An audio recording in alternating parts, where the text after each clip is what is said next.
Okay, so right here we have a wonderful native plant. This is Ambrosia artemisiifolia. This species is native to the USA. It's in the family Asteraceae, so it's actually related to this, Symphyotrichum, which is also related to daisies, as you can see. And here are the little seeds. That's what the little seeds look like. So these are actually a living bird feeder. They're very important for wildlife, especially birds. Even though the flowers are wind pollinated, and so they don't really benefit pollinators that much, they're very important for birds. And yeah, in the fall and late summer, it's literally like a living bird feeder. You get all these birds and stuff eating these seeds. And probably some other animals, I would imagine, too. Really nice native plant. Very nice. And they have these beautiful leaves. Look at those beautiful leaves. Also, this plant is also known as ragweed, but I think that's a bad name for it. That's one of the reasons why I try to avoid using common names, is because, you know, you get these kind of really nasty names like ragweed. Like, that sounds like a terrible name, ragweed. Oh yeah, this is ragweed. Like, I wouldn't want to grow anything called ragweed. It's just like, people naming plants like that is just insulting. It's just like, plus a lot of common names are just dumb.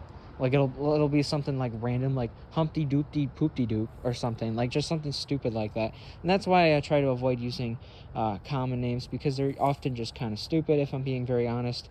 And also, they're just, you know, a lot of times literally just insulting to the plant.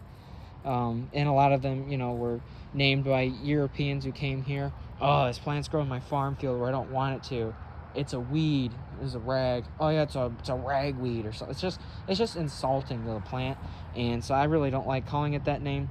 But Ambrosia artemisiifolia sounds way nicer, and also it's very specific, so you know the exact species I'm talking about.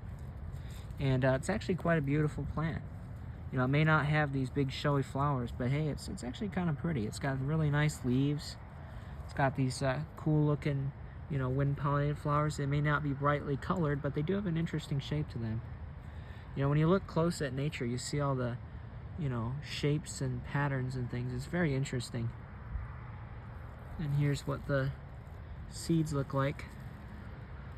You know, after the flowers go to seed, that's what it looks like.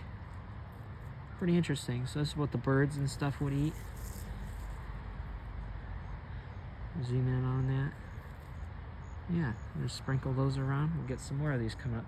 These are annuals, but they come up, you know, pretty much every year, since, you know, they reseed themselves so much. So they almost act like perennials because they're really good at reseeding themselves, which is actually good.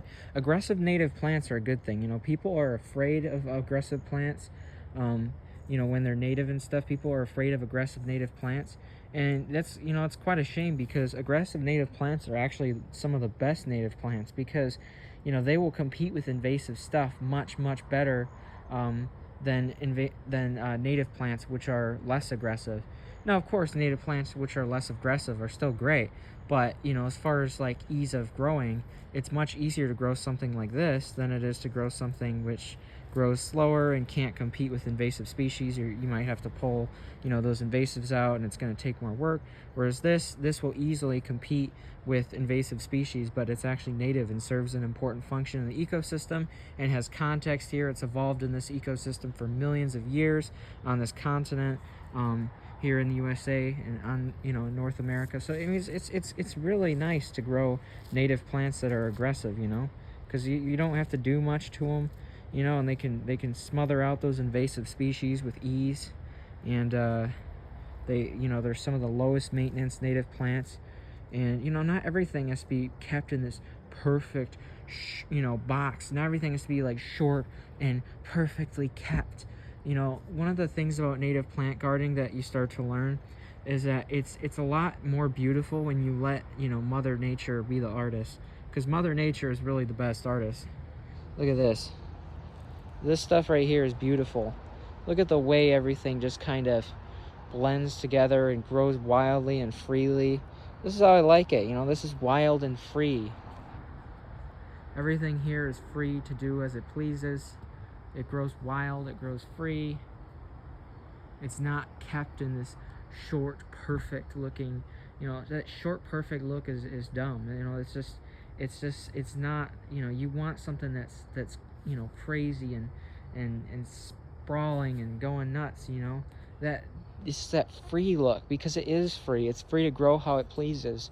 It's not being cut down for no reason just because it doesn't look good. It's actually being allowed to, you know, to be free, you know, and you start to appreciate that, and you start to actually realize that free plants actually do look quite nice. The free flowing, you know, plants, the spilling out everywhere. This is what real nature looks like. It's not perfect and well kept. It's free. It looks like this. It's free. It grows how it pleases. It climbs over things. It spreads out. This is what a native garden should look like. And this also provides much better habitat, and having a dense, you know, native garden like this is also really good for, you know, animals and stuff hiding out in here. This provides a lot of shelter, whereas if things were spaced out and it was mulched, one, you waste money on mulch, and two, you know, you're not cooling the ground as much because you don't have all those plants, you know, densely packed together and shading the ground and sweating out moisture. And again, also all that open space means animals and insects and stuff have less areas to hide. It's also wasted land. So I mean, you don't want things planted far apart. You don't want to you know, cut things short. It's just not natural, and it's honestly, you start to realize it's actually more beautiful to let things just go free and just, you know, do what they want. You know, you realize that this is freedom. This is what freedom looks like in your garden. I love freedom, and I want to express that in my garden. I want my garden to look free, to be free, to not be kept in a box of being cut into this quote-unquote perfect quote-unquote shape, because it's not, you know. Mother Nature is the best artist, and you know, it's been doing this for a long time, and yeah, it's pretty hard to compete with Mother Nature, you know. Just that free look of plants just spilling out all over the place, doing as they please.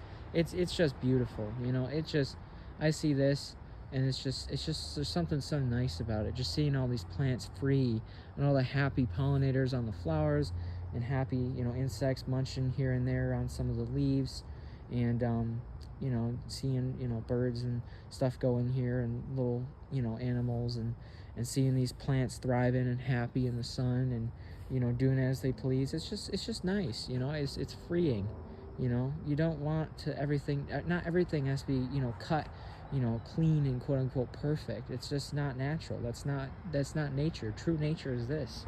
It's messy, it spills all over, but it's a beautiful chaos. It's a beautiful mess. It's a beautiful mess of plants. Messy gardening is beautiful. That's how I like gardening. It's also easy. I did nothing to this. I just let them grow. It's nice. This is you know, this is wonderful. This is really nice. I love this.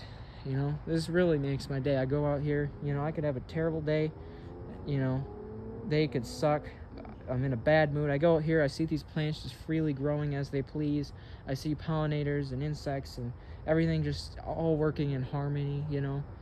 You know, it just makes me happy. And you know, I love seeing the bees just happily pollinating flowers. It's just nice. It's just nice, you know. It is. It's just nice.